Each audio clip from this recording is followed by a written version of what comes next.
como é que você vê a questão de destino?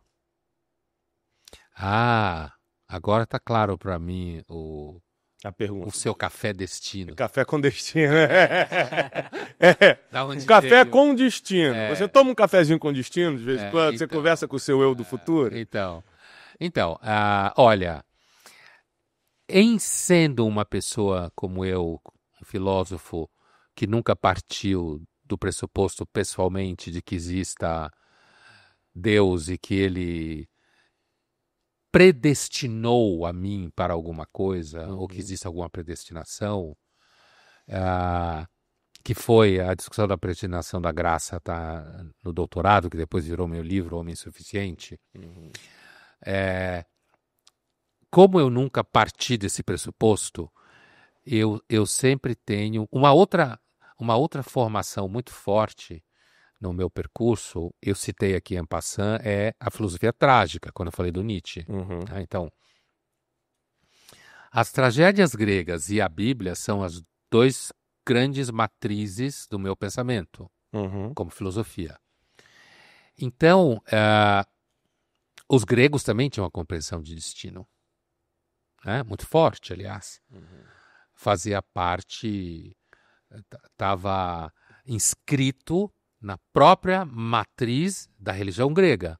A ideia de que existiam as moiras que escreviam destino. O Islã também é muito determinista. Então, essa é uma questão humana muito forte, para além da própria teoria da predestinação, do determinismo, dentro, principalmente do viés protestante histórico, né? A sensação de que o ser humano tem, de que aparentemente parece que há destino, inclusive há destino no sentido que há sempre a morte, há o envelhecimento, há a constatação para quem de repente tem olhos para ver, certo? Em imagem cara ao cristianismo e ao judaísmo, quer dizer, há uma constatação de que certas coisas acontecem à medida que você vai vivendo, como, por exemplo, a ideia de que uma pessoa que não tem como se defender de você é você aos 60 anos, certo? Você vai arcar com tudo que você fez, né? Isso é um dos grandes problemas da nossa cultura contemporânea, porque é uma cultura toda montada na ideia de que o centro da vida é você aos 20 ou aos 25, quando na realidade você não sabe praticamente patavina do que significa esse espetáculo de beleza e horror na qual você está inserido, ou como dizia Shakespeare, né, um conto narrado por um idiota, um ator correndo de um lado para o outro do palco, cheio de som e fúria, significando nada. Shakespeare é um trágico, né, claramente, na sua produção dramatúrgica. Então, a percepção de que aparentemente existe uma mão sobre nós, não a mão invisível do Adam Smith, mas uma mão sobre nós, e que nós somos uma espécie de marionete? Que a gente está na mão disso, ou dessa pessoa, dessa entidade, ou da mão das moiras cegas, com o olho só para dividir entre três, tecendo um destino que não está indo para lugar nenhum, mas existe. A ideia do destino cego está na tragédia grega, por isso. Eu não tenho, e aqui eu estou falando filosoficamente, eu não tenho instrumentos, e ninguém tem, para poder responder essa pergunta definitivamente, né? Talvez eu diria como Descartes, só Deus tivesse um intelecto suficiente para dar uma resposta como essa. Nosso intelecto é sempre menor, por isso a gente precisa de método. Ter método é uma prova de humildade intelectual. E na vida, né? Só Deus não precisa de método. Eu estou falando aqui de Descartes, né? Filósofo do século XVII. Né? Então, assim, então eu não tenho elementos para dar uma resposta como essa. Eu, na minha vida, nunca parei para pensar que existiria um destino. Nunca parei para pensar. Esse debate é infernal no calvinismo e no cristianismo porque ele já está em Agostinho. Ele está na base da fundamentação do cristianismo na teologia da graça. Exatamente. É assim, existe livre-arbítrio, não existe livre-arbítrio, qual é a relação entre o meu livre-arbítrio e o determinismo. Se é determinista, então a história do livre-arbítrio é o quê? Uma peça. Eu não escolho nada, Deus escolheu tudo. É... Então, para que eu vou orar se já está tudo pronto? Então, eu, na realidade, olhando de fora, porque eu não tenho essa angústia, certo? Eu não tenho essa angústia porque eu não estou dentro da religião, né? Eu não estou querendo saber, na verdade, se Deus predeterminou tudo que eu faço, então eu sou um robô na mão dele. Para mim é muito claro o debate entre Agostinho e Pelágios, e depois que vai ser levado à tona entre jesuítas e jansenistas da França, jansenistas eram agostinianos duros, de que há uma questão aí, se está tudo determinado, tudo predestinado, então o que adianta eu fazer algum esforço, certo? As críticas que os jesuítas faziam, jansenistas, e o Pelágios fazia a Agostinho.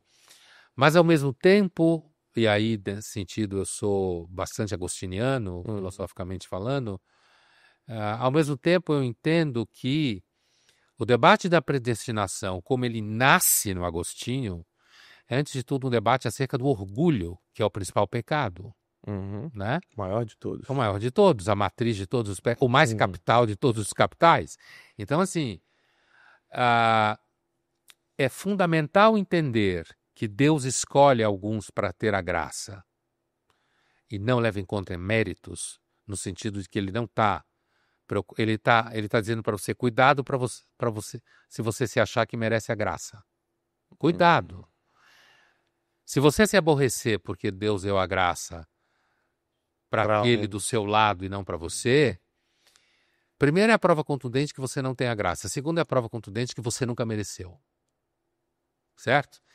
Então, eu vejo esse debate que nasce com Santo Agostinho, está lá no Paulo, mas o Agostinho transformou isso numa questão filosófica das mais fundamentais. Romanos, isso aí. Apóstolo Paulo, ele bate muito nisso. Né? A Carta a Romanos é uma das cartas que eu mais gosto do Paulo. Então, assim, essa questão, ela fala, antes de tudo, de uma profunda psicologia moral, né?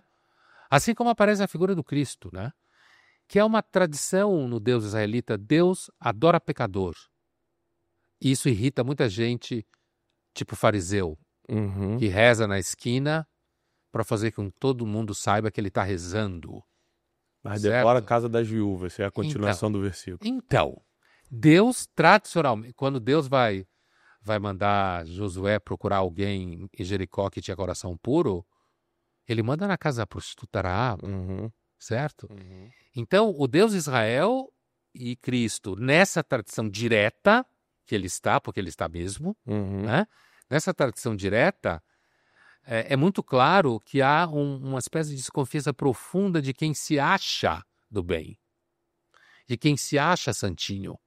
Isso é uma das questões fundacionais do cristianismo e que está no judaísmo, na origem judaica, né? Então, assim, portanto, eu nunca penso nesse problema da predestinação à graça, que é como eu conheço o problema, porque eu conheci no Agostinho. Eu nunca penso como uma questão de você pensar, então eu não vou fazer mais nada. Porque se Deus decide tudo, então eu não preciso fazer nada. Então você não é esse o problema. Porque no final das contas, mesmo se Deus não determinou tudo, Deus sabe tudo. A gente volta para o Davi. O problema não é se Deus determinou tudo. O problema é onde você estava, onde você está em relação ao conhecimento absoluto de Deus. Eu estou pregando mesmo, né? Tá. Já tá. O cara, daqui a pouco, ele vai fazer um apelo. Quem quer aqui se converter, por favor, comigo. Aleluia. Aleluia.